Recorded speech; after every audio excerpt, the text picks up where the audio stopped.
Hola, bienvenidos a todos y a todas aquí al Real Jardín Botánico de Córdoba. Dentro de la celebración de la Noche Europea de los Investigadores, os invitamos a que participéis con nosotros en una actividad que puede ser divertida, que la hagáis en casa, y es trabajar sobre un oficio el cual prácticamente se ha perdido, que es el de los tintoreros, y la actividad en concreto se llama Tintoreros por una noche, y es aprovechar la utilidad que nos dan, los colores que nos dan las plantas de nuestro entorno, y poder decorar una camiseta, un pañuelo, una bufanda, etcétera, etcétera, ¿no?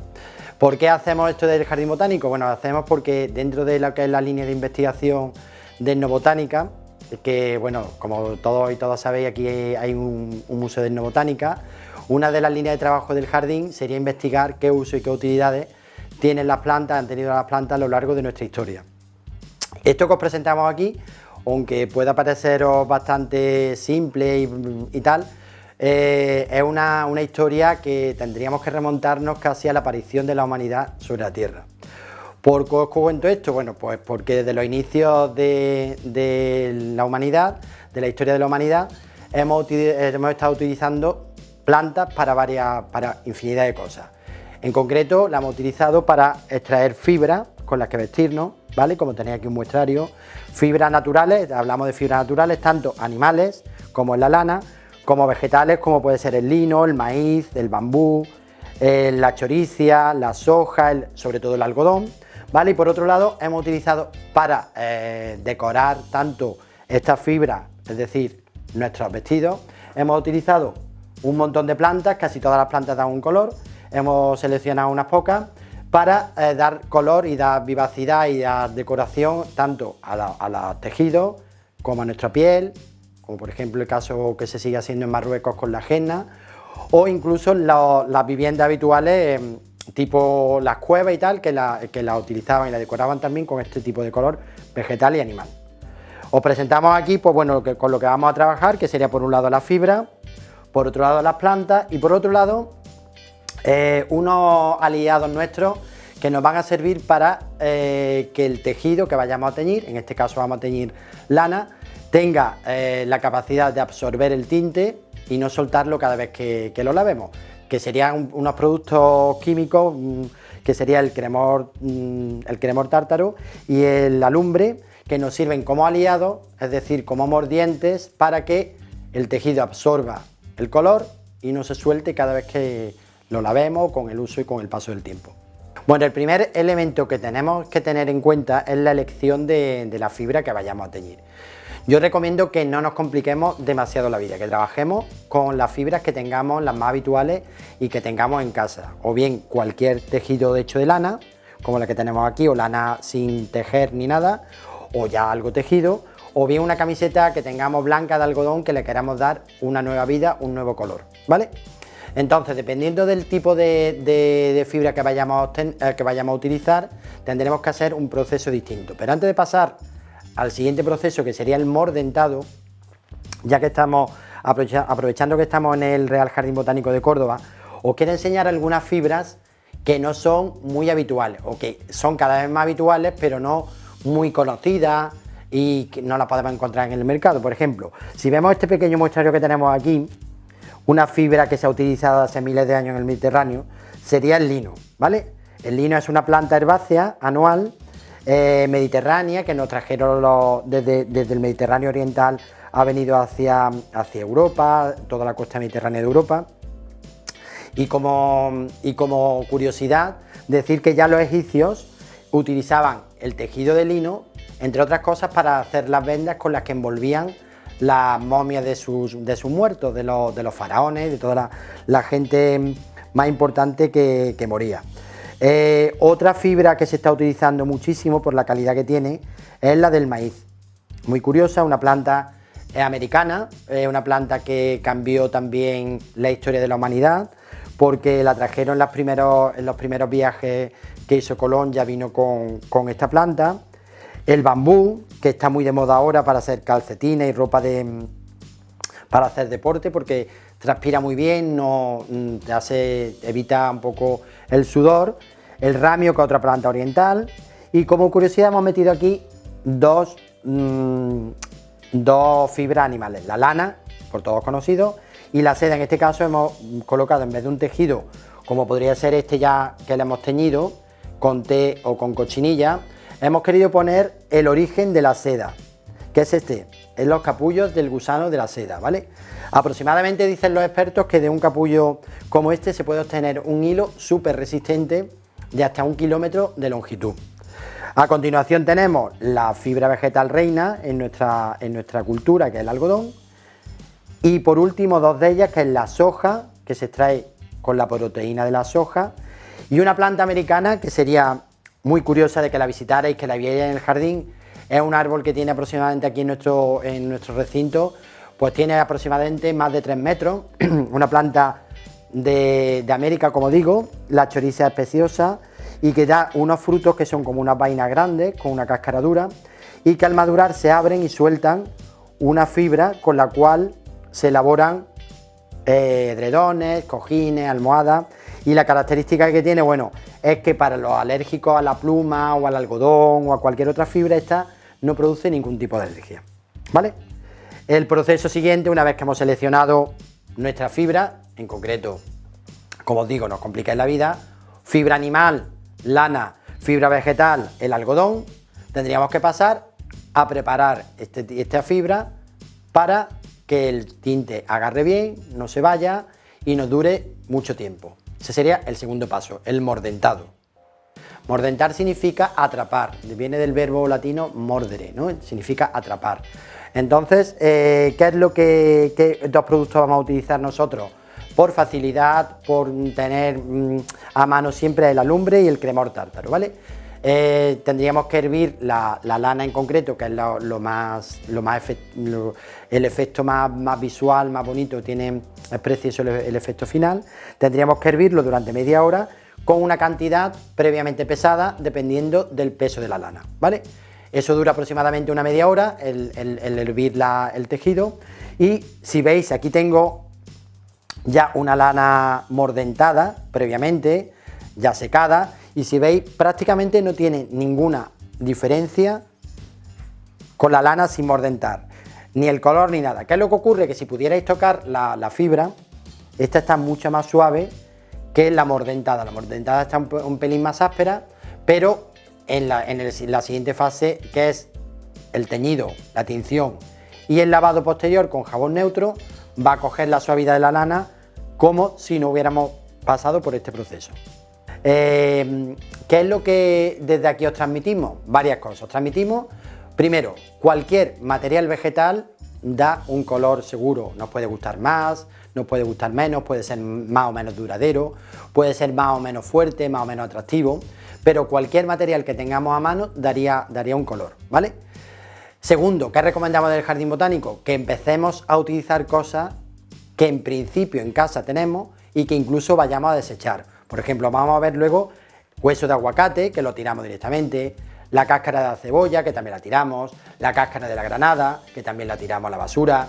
Una serie de ingredientes que podemos reutilizar, ¿vale? Y no tenemos que salir a hacer una colecta, ¿vale?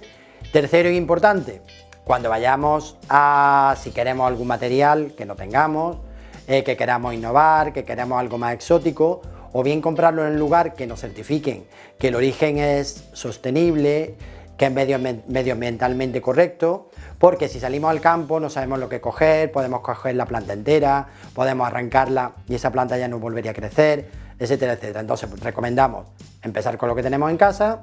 Segundo, si queremos ampliar nuestro muestrario, comprar algún producto totalmente sostenible medioambientalmente, y con eso un poco de paciencia y sobre todo ilusión y un poco de inventiva podemos sacar un montón de colores, ¿vale?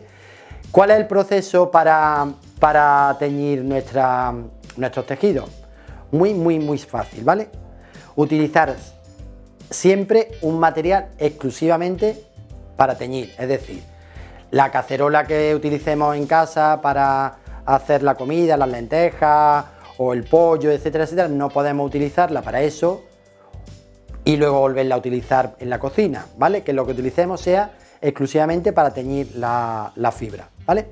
Entonces, básicamente esto, agua, un peso para pesar la fibra y pesar el tinte, y nada, y ganas y tiempo, ¿vale? Podemos utilizar un fin de semana, un par de horas que más no se tarda en decorar nuestras prendas. Vamos a ver, aquí hemos hecho un pequeño muestrario de plantas comunes, algunas no tan comunes, que dan unos colores bastante chulos, bastante atractivos, ¿vale? En principio, como os digo, cualquier planta, cualquier trozo de vegetal nos daría un color más o menos fuerte, más o menos duradero, pero en principio cualquier parte de una planta nos daría un color, ¿vale? Algunas de las plantas que hemos ido recolectando en el jardín, otras hemos traído de casa, como os digo, por ejemplo, de casa pues hemos traído la cáscara de cebolla, se la podéis pedir al frutero, ¿no?, que os guarde la cáscara externa, os daría un color, esta cáscara naranja os dará un color más anaranjado, mientras que si utilizamos la cebolla roja nos dará un tono mucho más rosado, ¿vale? Por ejemplo, el té negro también lo tenemos en casa, la granada, que es la cáscara molida de granada, la henna, tan de moda que se utiliza para el tratamiento del cabello, el nogal, la cáscara verde de la nuez, no la dura, sino la cáscara, si vamos al campo a recoger nueces, sería el envoltorio más blandito de la nuez, el tajete, que lo podemos recolectar, por ejemplo, en algunos jardines de nuestra ciudad, son unas plantas que se utilizan mucho en jardinería, por ejemplo, la hoja de higuera. Otras ya más complicadas, por ejemplo, la rubia, la gualda, la achiote, que es una planta americana. Eso tendréis ya que buscarla en un sitio más especializado, ¿vale? Tipo herboristería o así, ¿vale? Fijaros, por ejemplo, el color de la cúrcuma, que lo vamos a ver luego. La cúrcuma, el índigo, lo vamos a trabajar luego con él. Son colores muy fuertes, son colores muy atractivos y que ya contaremos la historia, son colores que se han utilizado en la cultura oriental. Y este de aquí, que es la cochinilla, ¿vale? Que la cochinilla, como curiosidad, que sepáis que es un parásito de la chumbera. Aquí tenéis una penca de una chumbera, de la opuntia, ¿vale? Y aquí le sale un parásito pequeñito, que es la cochinilla, que es la cual se recolecta manualmente y se utiliza el insecto hembra. Una vez que está seco, sería este de aquí, tiene una textura así como piedrecitas pequeñas, ¿no? Esto se tendría que dejar secar y una vez seco,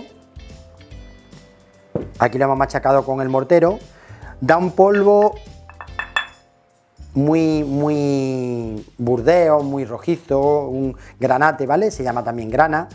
Y como curiosidad, es una planta, es un parásito de una planta que ha venido de América, se trajo a partir del siglo XV con el descubrimiento de América y de hecho tuvo tanta importancia que en Lanzarote, por ejemplo, en las Islas Canarias en general, en Lanzarote en concreto, hay grandes plantaciones de chumberas en las cuales se infectan de este parásito para recolectarlo porque es un cultivo que da muchos beneficios. Como otra curiosidad de la cochinilla, es que antiguamente, en los años 30, 40, 50 del siglo pasado, se utilizaba este polvo para hacer el carmín, la barra de labios, como lo conocemos, se hacía con el polvo y con grasa, y también se ha utilizado para colorear embutidos como el salchichón.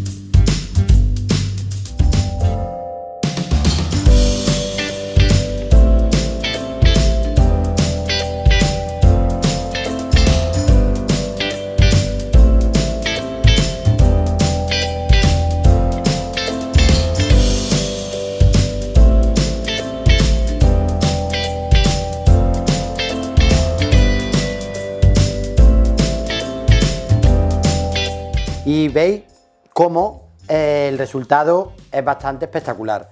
Por eso os decía que podíamos utilizar lo que teníamos en casa, por ejemplo la cúrcuma, un color dorado amarillo espectacular, que es el que utilizan, por ejemplo, los monjes budistas a la hora de teñir sus tejidos. El té, mientras más tiempo lo tengamos, pues puede coger tonalidades mucho más oscuras, mucho más amarronadas. Y lo espectacular de la cochinilla es que veáis la diferencia, que hemos utilizado el mismo producto base, que es la cochinilla, que como recuerdo es un parásito, el parásito hembra de la chumbera, una vez seco y molido, como lo tenemos aquí, y que nos ha dado dos tonalidades. siempre con el mismo espectro de color, que es el granate, ¿vale? Entonces, al añadirle un ácido, recordar que le hemos añadido vinagre, pero bien podríamos haberle añadido el zumo de un limón, torna un pelín más anaranjado y este un pelín más carmín, más rosa, más grana, ¿vale? Entonces, mirar cómo utilizando simplemente 3 productos para teñir 3 productos naturales, hemos obtenido esta variedad, que la podemos modificar perfectamente, pero bueno, eso ya sería un poquito más complicado retintando, haciendo una segunda tinción o mezclando, por ejemplo, primero la cúrcuma y luego tiñendo con la cochinilla, nos daría una tonalidad como morada oscura, etcétera, etcétera. Pero bueno, eso sería ya para el siguiente encuentro, que seríamos ya mucho más expertos. Y lo que nos queda ya, que es para mí, desde mi punto de vista, lo más espectacular, es el uso del índigo. Me preguntaréis que el índigo os suena. El azul índigo, el azul añil. Bueno, es una planta de origen asiático, la Indigofera tintorea. Una planta herbácea que se conoce su uso hace miles de años. Los tejidos más caros que venían de Asia, de la India, de Japón, de China, venían teñidos con este polvito, que es extraído después de un largo proceso de fermentación de la planta, del tallo, de la hoja. Tiene un proceso bastante duro. En la época del colonialismo, con los esclavos, gran parte de los esclavos se utilizaban desafortunadamente para fabricar esto, porque era muy letal la fabricación del índigo en aquella época. Entonces, el proceso más espectacular, él dura muy poquito tiempo, entonces lo podemos ver muy bonito, porque abarca una gama desde el verde pistacho hasta el azul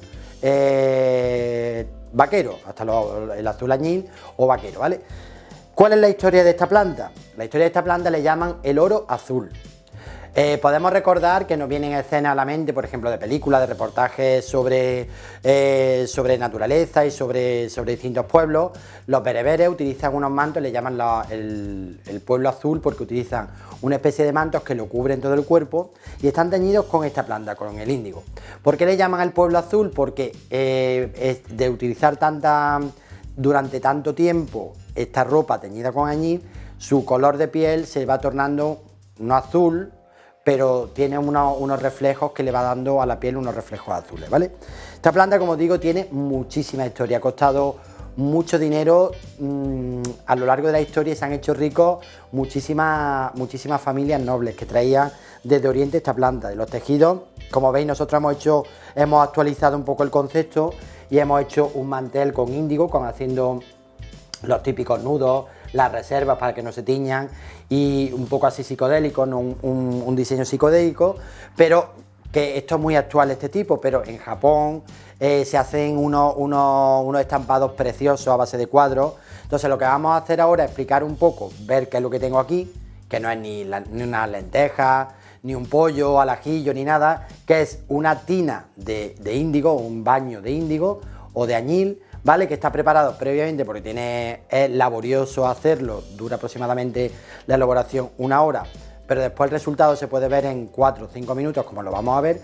Y entonces básicamente es añadir una serie de productos, agua, hervirla a una temperatura a 50 grados y añadirle hidrosulfito sódico, añadirle sosa de lavar, etcétera, etcétera. ¿Para qué? Porque lo que pretendemos hacer aquí un proceso de reducción-oxidación, es decir, nosotros cuando metamos la prenda, lo que le vamos a hacer es, al sumergirla en el líquido de índigo, le hemos cortado la entrada absolutamente del oxígeno, ¿vale?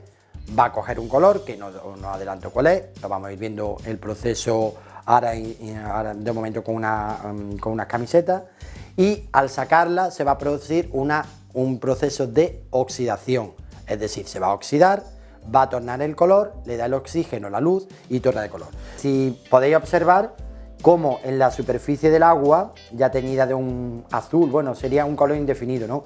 Muy oscuro, tiene como una pequeña capa a modo de nata, o como cuando echamos aceite sobre el agua, ¿no? Que queda como una capa que lo que hace es impedir que entre el oxígeno en esta mezcla. Entonces, cuando introduzcamos la prenda a teñir, tenemos que tener cuidado en no romper demasiado la capa esta que se ha creado por encima, sumergirla durante 3 minutos, 2 o 3 minutos, dependiendo del color que queramos, y al sacarla se va a producir en lo contrario, se va a oxidar la prenda, va a entrar un proceso de oxidación y va a cambiar la tonalidad.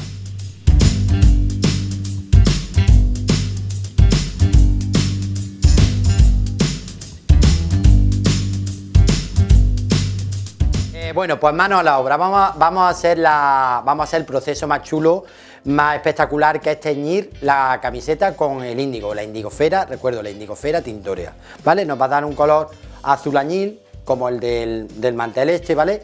Pero vamos a hacer una cosa especial, vamos a hacer una cosa que quede muy chula, muy atractiva. Para ello hemos utilizado una camiseta, eso sí, tiene que ser 100% algodón, en este caso totalmente blanca para que quede bien, y el primer paso sería introducirla en un barreño con agua, se empape bien de agua,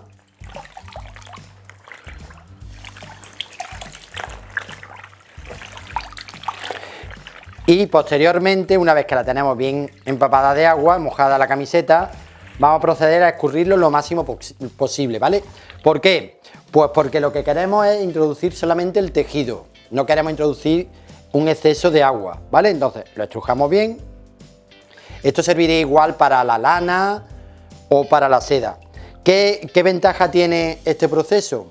Que aunque sea un pelín más largo elaborar lo que es la tina, como hemos dicho, que aproximadamente tardaría 1 hora, el proceso del preparado del tejido no tiene un mordentado previo. ¿Por qué? Porque los productos que lleva, entre otros la sosa de lavar, lo que hace es que se adhiera bien el tinte al tejido, ¿vale? Entonces ya tenemos la camiseta escurrida totalmente y vamos a hacer un diseño un poco especial.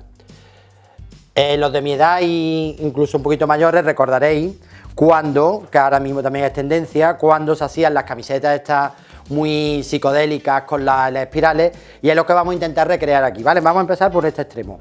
Podéis hacer este sistema, introducirla totalmente entera para que se quede de un color uniforme, pero esto creo que es más divertido y nos puede ilustrar un poco.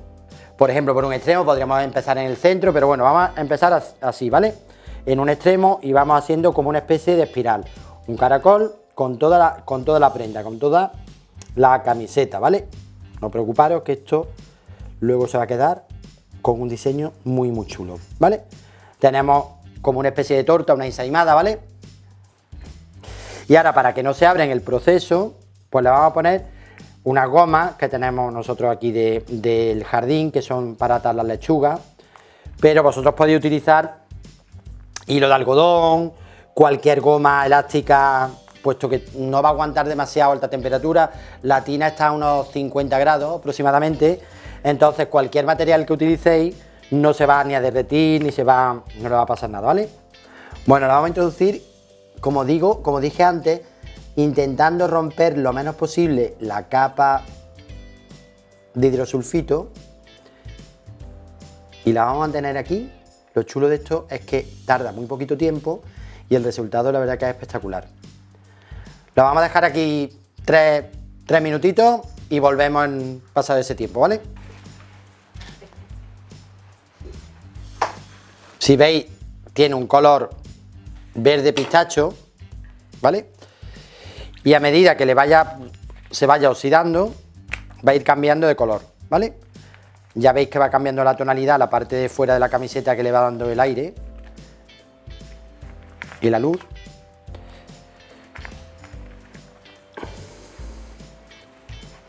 Bueno, diríais que esto no es un azul índigo, ni añil, ni nada. Vamos a meterlo en agua. Ya veis que va tornando.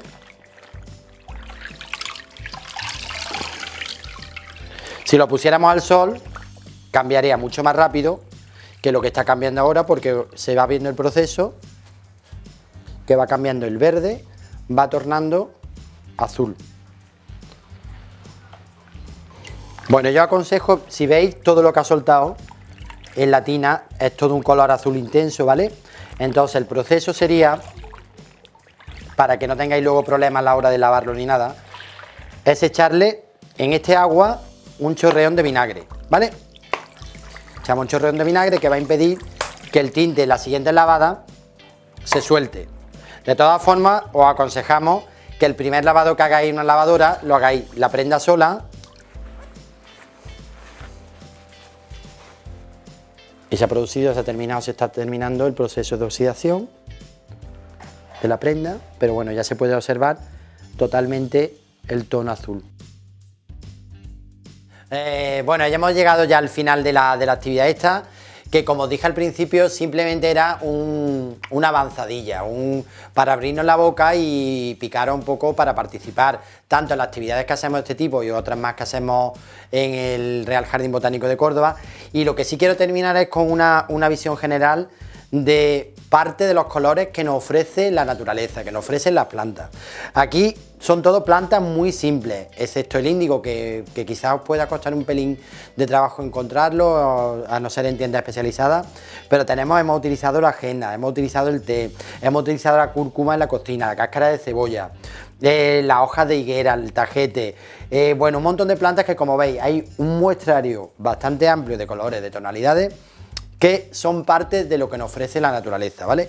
Y desde aquí, pues nada, sumarnos a la celebración de la Noche Europea de los Investigadores y os esperamos, como siempre, aquí en el Real Jardín Botánico de Córdoba. Hasta la próxima.